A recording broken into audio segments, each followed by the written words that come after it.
Flashpoint Fire Rescue was lent to me by a friend at work, and this video is all about why I think you need to get this game on your family game shelf immediately. Find out why coming up.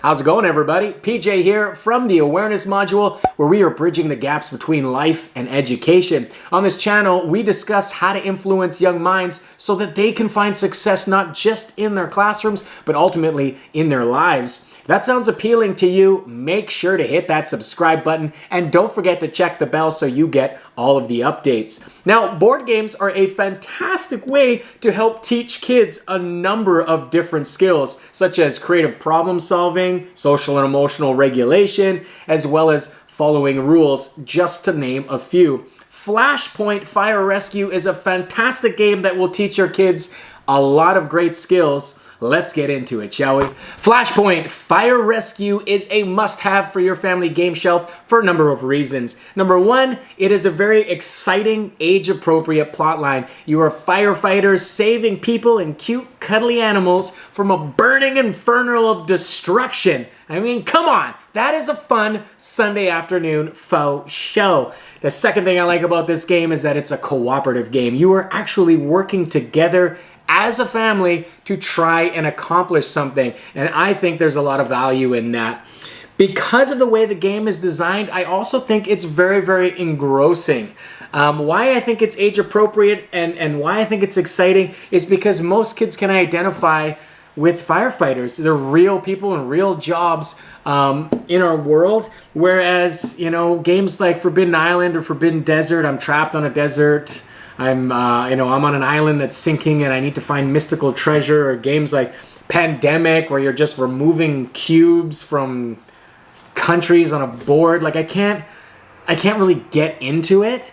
This game, I found it very, very easy to get into because of the way the game is designed. The board is a house. You see the house on the board from a bird's eye view. You can see the fires that you need to fight. You can see the points of interest and where there's potentially people you can save.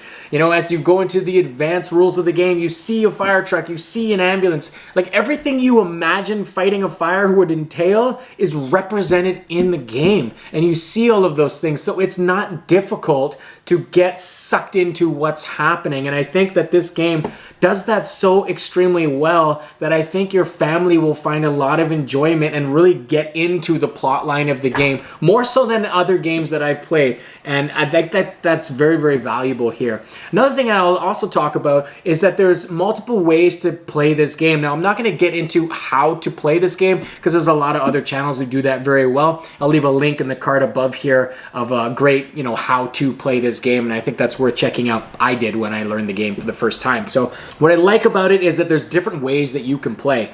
There's a very simplified version of the game, which I played the first time I played it. I played it with my wife, and we played the simplified version. And it's really nice because it just teaches you the general mechanics of the game. Just some simple, just get into the flow of a turn, what everyone's supposed to do on their turn, how fire works. Like it just introduces everything very, very nicely. And I think if you're a family that, maybe isn't super familiar with a lot of board games, that's really nice to have a simplified version that comes in the box already.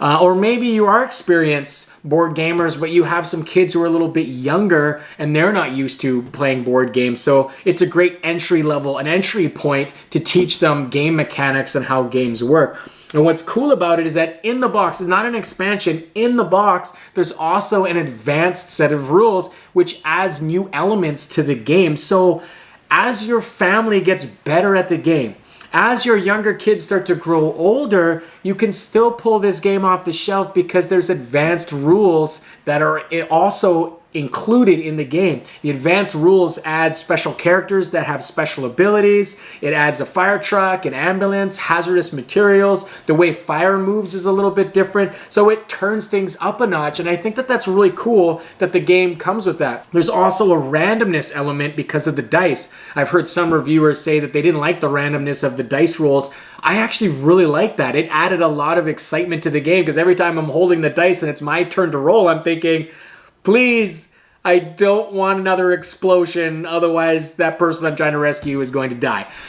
there's a lot of excitement in the randomness, and I actually really like that, and I think it creates a lot of replayability for this game. It says that it's ages 10 plus, and I agree with that. You could probably go 8. It depends on, number one, how good are you at explaining games to your kids, and number two, what is the attention span of your child? The game says it's about a 45-minute game. Can your child sit through the rules and sit through the mechanics of all that? I think it's really good to maybe play this game as 2 players, maybe with your younger child and 1 adult, just so the turns are quick and allows that child to move through the game very, very quickly and get accustomed to the mechanics of the game. It says 2 to 6 players, but here's something interesting. I saw a review on this and they said it's actually 1 to 6 players. And when I thought about that, I thought, yeah, because this is a cooperative game, you can play multiple characters, which is very, very cool. When I played it with my wife and we played the advanced rules, we wanted someone to be on the fire truck to hose down the building. And so we thought, well, why don't we just add a 3rd player and we'll just both play that player. And what I thought was super interesting, and I could totally see myself doing this as a kid if I got into this game, is you could totally just play it by yourself.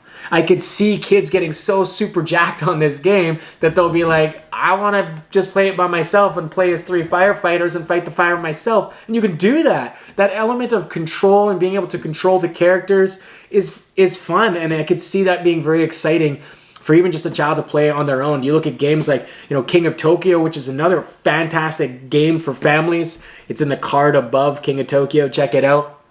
Another fantastic game for families, but you're versing everybody, right? So you can't really play it by yourself. It's not very exciting, whereas this is actually quite exciting to play by yourself, and I could see kids getting lost in the world and just being excited to try and beat the game even by themselves if you can't get the whole family together. So Flashpoint Fire Rescue, and this is going to be a bold statement, but I think this game is a new household must, right? This is the new Monopoly.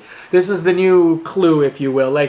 This game, I think, has the potential to be in every single household and be a common occurrence in any family that's interested in playing games together. So definitely worth checking out. It's in the description below. I've got a link for it.